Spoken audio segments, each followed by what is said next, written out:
விரும்பாதவர்களுடன் நீதமாக நடந்து கொள்வார். சில மக்களின் முகங்களில் அவர்களை சந்திக்கும் போது சிரிப்பை வெளிப்படுத்துகின்றோம், ஆனால் எங்களுடைய உள்ளங்களோ அவர்களை சபிக்கின்றன.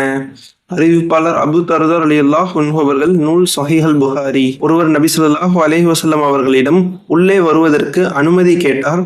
நபி ஸல்லல்லாஹு அலைஹி வஸல்லம் அவர்கள், அவருக்கு அனுமதி கொடுங்கள், அவர் குடும்பத்தில் கெட்ட ஆண்மகன் ஆவார் அல்லது குடும்பத்தில் கெட்ட சகோதரர் ஆவார் என்று கூறினார்கள்.